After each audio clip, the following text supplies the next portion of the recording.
Hello, welcome to the channel. This is Sightless Living. My name is Anita. Today I'd like to talk about the Perkins Braillewriter and how you can get one for free when you have no cash to splash. Big bold text appears and reads, Sightless Living. Copyright symbol 2021-2023. Sightless Living. All rights reserved. Then disappears. The Perkins Brailler is a Braille typewriter where you will press multiple keys simultaneously to produce your Braille.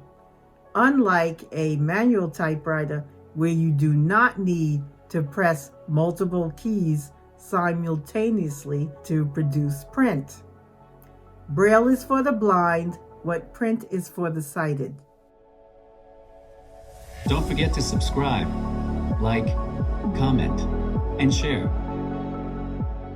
Braille is important. It is the key to literacy and independence for the blind and visually impaired.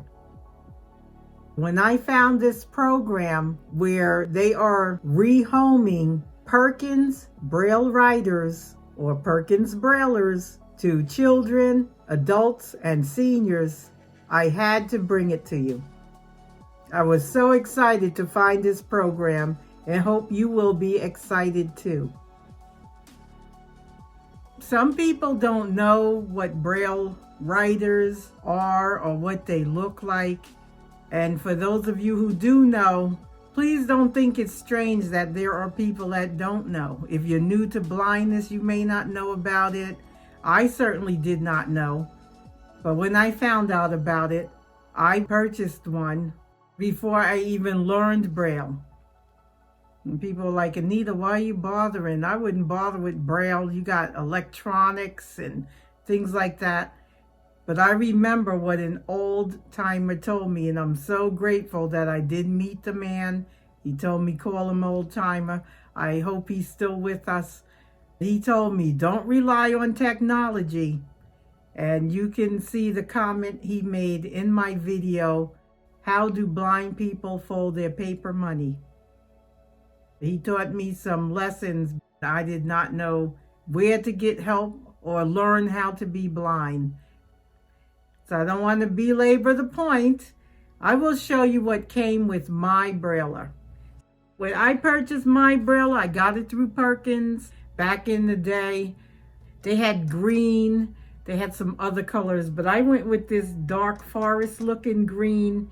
What I was told, it's green, it has gray keys, and everything else is silver and black. So it coordinates well. Then it came with a black leather cover, which I have not opened. And I'm told that it does have a space in the cover to have access to the handle that is built into the frame. So this weighs about 10 pounds, I think 10.6 pounds. So it does have some weight to it. So I'll fit the leather cover over there. And then it also came with this large wooden eraser, and it has a blunt tip, and that's so you can rub out your Braille mistakes. So I'll set that there. Now I don't know if it still comes with the Brailler, but I was told that it did back in the day. Now this item here was an accessory. This is a Dymo label adapter that attaches to your machine, and it also came with one roll of Dymo tape. Lastly, this is another accessory. This is the carry bag. It has double handles that attach with Velcro.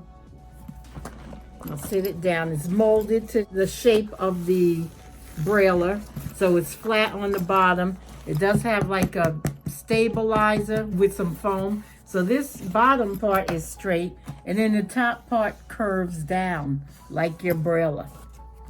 And the Brailler fits perfectly inside. It has a double zip.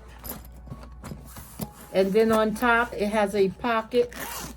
And in that pocket, I have the strap. I got this bag for travel. I would not be walking around with it on campus or something like that because 10 pounds, that's a little too heavy. And it has a shoulder protector on the strap. That's what I got with my Brailler. Here I am sitting in front of the Brailler. I'm a little to the left and the camera's a little to the right. I'm going to start at the top of the machine and explain the knobs, levers, and keys. At the top of the machine, there is an opening. To the left and right of that opening are two little round knobs. They're thin and they're vertical. They protrude upward out of the machine. Pulling these levers towards you loosens the paper. Pushing them away from you tightens the paper. Next, we have round paper knobs. So these are the paper feed knobs. They feed your paper in and out of the machine by turning them. I've got my hands on the Brailler. I'm feeling down. It curves gently. And there is a handle that is molded into the frame. I swing it up and now I have a handle. I can carry my machine. Now swing it back down to put it into the machine and move on. Now I feel an opening and I have the embossing head or print head, and it has a lever in front of it. It has a cup to the left and then it scoops up to the right.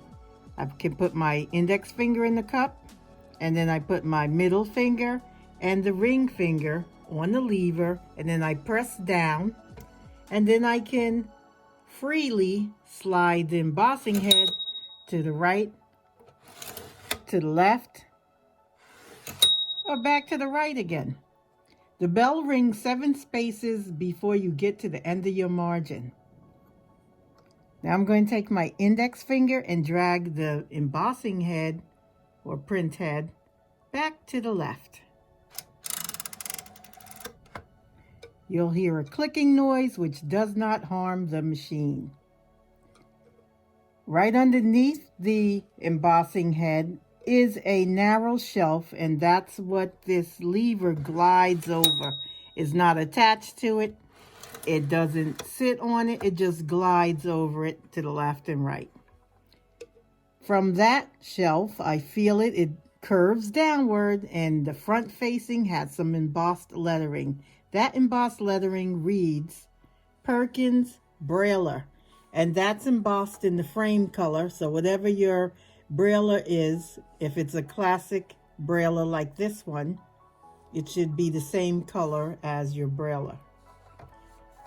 After that, we have keys protruding out of the opening. At the very top of the opening is a row of keys. That row only has 2. One on the left and one on the right. And this is the extreme left and the extreme right. The key on the left is the line space key. The key on the right is the backspace key. I'm going to move my print head in the center just so you can see what happens. So when I press this line feed key, it should advance the paper up. I do not have any paper in the machine, so I'm not going to bother pressing that. But if I press this backspace key, it should move the embossing head or print head to the left.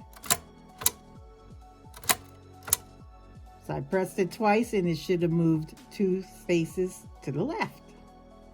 Now, moving on, there's another row of keys below that. This row contains 7 keys.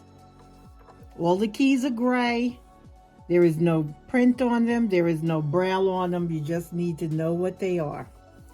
So, starting with the key on the left, we have dot 3. To the right of dot 3 is dot 2. To the right of dot 2 is dot 1. Then we have the space key to the right of dot 1. Pressing this space key will advance your embossing head 1 space to the right. So I pressed it twice, and it should have moved to the right twice. Now, after the space key, to the right of that is dot 4. To the right of dot 4 is dot 5. And to the right of dot 5 is dot 6. And that's all you have, a total of 9 keys.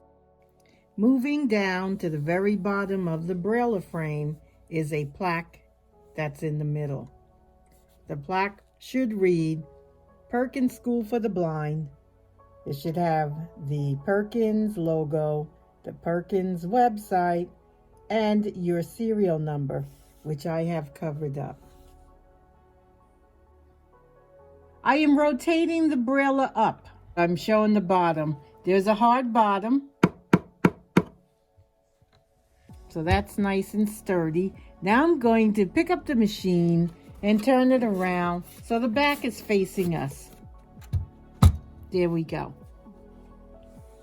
The back shows a rectangular opening, and that's where your margin stops or guides are. You should have one on the left, one on the right. On top of that, there should be a screw to the extreme right. You finagle with your margin stops by just pinching them together, and then you can slide them to the left or right, and then you can make sure they click into place like that, and you should be all set with your margins. I named my Brailler Barney. This is Barney the Brailler. Some people have asked, how can you remember which keys are for what dots? I have a mock-up here. I have a couple of pegboards and I have 6 pegs. I have taken the pegs and numbered them the way they will appear in a Braille cell. We all know the Braille cell. Well, maybe we all don't know. But the Braille cell has 6 dots, 2 columns of 3 rows. The top left column is dot 1, the center left column is dot 2, the bottom left column is dot 3, the top right column is dot 4, the center right column is dot 5, and the bottom right column is dot 6. How you get the way they are laid out on your keyboard is you take the Braille cell and vertically cut it in half. So now I'm going to take my mock pegboard here and split it apart like we cut it in half. So now I have 1 column on my left, 1 column on the right. Then you think of yourself. Right now they're vertical. They need to be horizontal for your Brailler. We will take the 2 columns and swing them upward. I take the left column, swing it upward to the left till it's horizontal, and then I take the right column and swing it up to the right till it's horizontal, and now we have them horizontal. So I have both columns, which have been split in half, now horizontally laying on the table.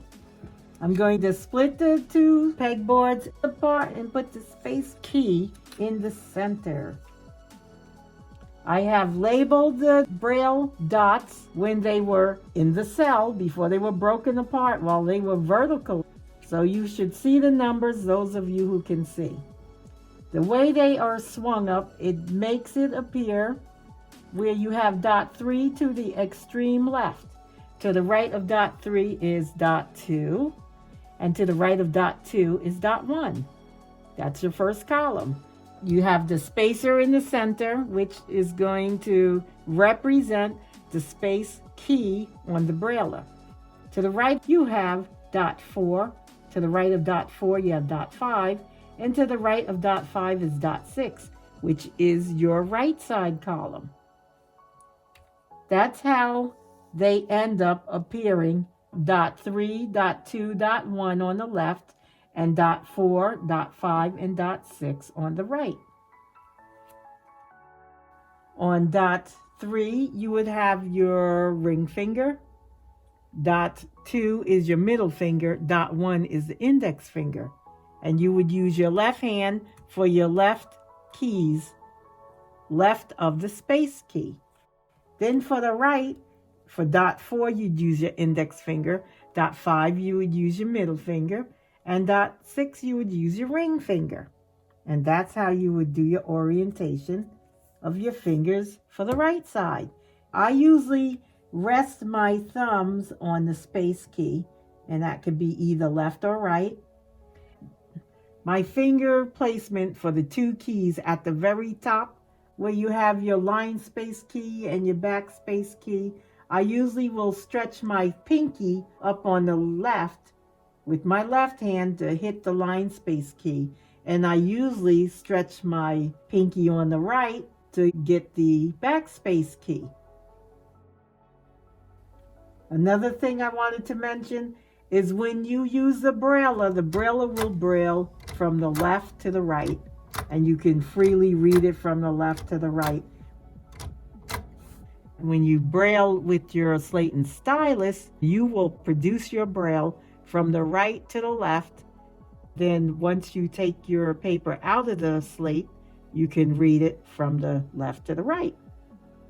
So I hope those tips help. As I find information, I will bring it on the channel. If you are interested in that, make sure you tune in regularly, or if you get a notification about something free, give it a look-see and see if it's something that would interest you. From time to time, I will be bringing helpful information to the channel because money is hard to come by and the struggle is real. This program that rehomes braillers to blind and visually impaired people is for Canada residents. I was excited when I found it and disappointed when I saw there was nothing for the US. This program is through Braille Literacy Canada. It is called the Big Braille Bounce Program. How it works is you'd contact them, you'd explain to them your need for a brailler. They'll know your intention that you'd like one. You have to live in Canada. I did put the phone number, the website address, and links down in the description box below, so you could check that out. How it works is Braille Literacy Canada will get Perkins Braillers donated to them. Even if they're not in working order, the braillers are sent out for repair or cleaning. When they come back, everything's in working order. They will rehome them to a child, adult, or senior who lives in Canada.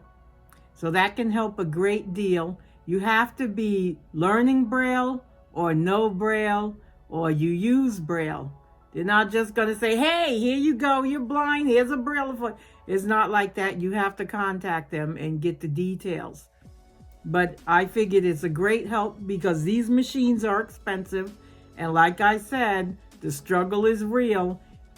Braille Literacy Canada believes folks that know Braille or want to know Braille or they're learning Braille and they use Braille should have access to Braille.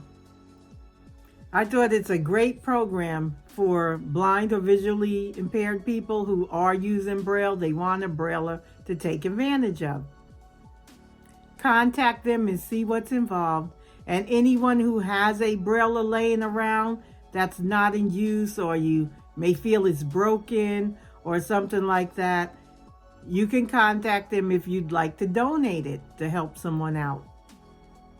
They're only doing Perkins Braillers, so they're not taking any other braillers. Braille Literacy Canada is a registered charity. Braille Bounce program does prioritize the need for braillers. So if you need one for school or work, they will put you first over someone that just wants it for casual brailing. But I thought it would be good to pass on. And if you are looking for other things like a free slate and stylus, or you need free technology and you are blind and you have hearing difficulties, or maybe you're deafblind, you can check out I can connect on the channel. If you need a free white cane, I've done a video on that as well, and you can find that on the channel. So I thank you for joining me today, and I will see you next time. Scene changes to a mountain scene backdrop. Rolling credits appear in big bold text scrolling upward from the bottom of the screen. Text reads, Anita, hostess/visionary. Mountain Air Videography. TM symbol, videographer/editor. The rest of the text may be read in the description box below. Thanks for watching.